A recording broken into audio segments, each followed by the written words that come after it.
जौगानायनि बेलायाव जों मालाबाबो कमप्रमाइज खालामा। हाग्रानि बेलायावथ' कमप्रमाइज होननाय बाथ्रा गैखाया। सोरबाया दादागिरि खालामनानै दाथ' नुनो मोन्दों बिपिएफआ इनकारेज खालामनानै मानसिफोरखौ हाग्रा दाननो थाखाय थुलुंबाय दङ, इनस्टिगेट खालामगासिनो दङ। जों कमप्रमाइज खालामा। आरो जायफ्रा हाग्रायावनो थानानै दादागिरि खालामनानै समाजनि बेरेखा मावनो नागिरदों बिथांमोना जेल जानो थाखाय रेडि जानानै थाबानो जाबाय। आं नोंथांमोननि मिडियानि गेजेरजों बुंफिननाय जाबाय।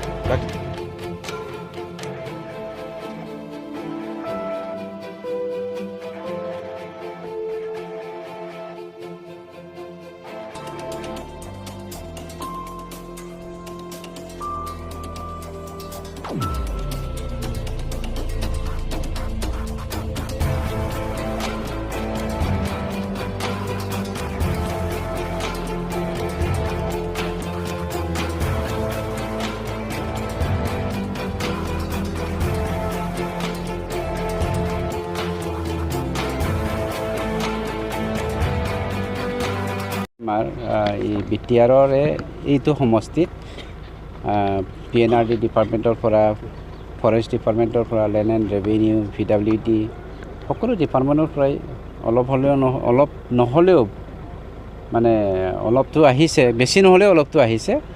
গতিকে আজি ফৰেষ্ট ডিপাৰ্টমেণ্টৰ খুংৰিং প্ৰাইমাৰীত 6টা ফৰেষ্ট ডিপাৰ্টমেণ্টৰ যিখিনি চেণ্ড গ্ৰেভেলিং ৰাস্তা সেইটো আমি অপেনিং কৰিবলৈ গৈ আছোঁ, তাৰে আমি কৰি আছোঁ।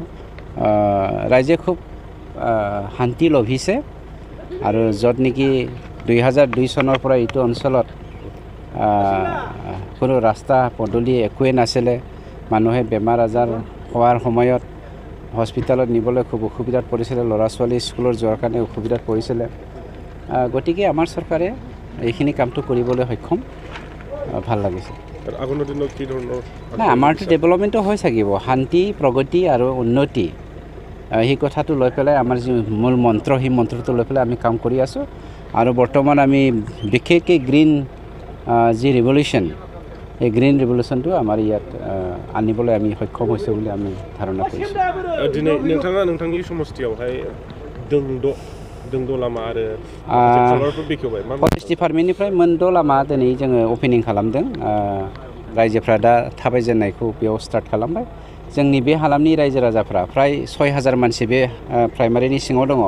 बे 6000 मानसिफ्रा बाजार टाउनफ्राव थांनायाव, बेमार आजार नायजानो हस्पिटालफ्राव थांनायाव, फरायसा फरायसुलिफ्रा स्कुलाव थांनायाव खोब जेंना जायोमोन। दिनै बेखौ मावफुंनो हानायनि थाखाय सरकारनि जानानै आं गावनो खोब गोजोननाय मोन्दों आरो रायजो राजाफोरनि खुसिखौ नुनानै आं खुसि मोनफादों जे खस्थ' होननायखौ जोङो 100% हायाबाबो 60-70 जौखोन्दो लामानि बेलायावहाय जों फोसाबनो हाबाय होननानै जोंहा मोनसे सानखांनाय फैदों। उननि समाव बिथांनि जौगानायनि बेलायाव जों मालाबाबो कमप्रमाइज खालामा। जों जेब्लायबो जौगानायखौ खामानि मावलांबाय थागोन। आरो फैगौ बोसोरथाम जोंहा सरकारा दंबावो। बे बोसोरथामनि गेजेराव हानायमानि लामा, दालां बेफोरनि जेंनाखौ जोङो फोजोबगोन। मानोना जोङो क्वालिटि इडुकेसन लाबोनायनि थाखाय जोंनि जा थांखि, बे थांखिखौ जाफुंसार होनोबा लामाया गोनांथि दङ। आरो जोंनि इक'नमिक बेकबनखौ जोङो जौगाहोनो थाखायबो लामानि गोनांथि दङ। बेफोरखौ थांखि बोनानैनो बोसोरथामनि गेजेराव बिटिआर हालामाव जथ' लामानि जेंना दं बेखौ फोजोबनायनि जोंनि जा थांखि बेखौ जों मावफुंजोबगोन। लोगोसे हाग्राया साखाथियावनो दं सार, बेखौ रैखा खालाम। हाग्रानि बेलायावथ' कमप्रमाइज होननाय बाथ्रा गैखाया। सोरबाया दादागिरि खालामनानै दाथ' नुनो मोन्दों बिपिएफआ इनकारेज खालामनानै मानसिफोरखौ हाग्रा दाननो थाखाय थुलुंबाय दङ, इनस्टिगेट खालामगासिनो दङ। जों कमप्रमाइज खालामा। आरो जायफ्रा हाग्रायावनो थानानै दादागिरि खालामनानै समाजनि बेरेखा मावनो नागिरदों बिथांमोना जेल जानो थाखाय रेडि जानानै थाबानो जाबाय। आं नोंथांमोननि मिडियानि गेजेरजों बुंफिननाय जाबाय। दाख्लि होखारनायखौ मा बेबस्था लाखो सार? बिथांमोनखौ जोङो हा होनो थाखाय हाखौ थि खालामखाबाय। बावैसोनो जों बिथांमोननो हाखौ रानसिगोन। आरो हाग्राखौ थैबाबो होआ। नांगौबा जोङो पलिटिक्सनिफ्राय सयनास लागोन, हाग्राखौ खिन्थु जों कमप्रमाइज खालामा। जोङो खोनादों लामा बानायगोन, बे बेसेबां आवगायदों सार? लामाथ' नङा बियो, फरेस्ट रडसो। फरेस्टआ बेयाव डिउटि होनो मा होनो नांगौ जायो, नंखायनो बेखौ जोङो खालामगासिनो दङ। फ्राय जोब्बायानो, 1.5 किल'मिटारसो दंबावो। बबेनिफ्राय बबेसिम जागोन सार? बावहाय गासै 15 किल'मिटार जागोन।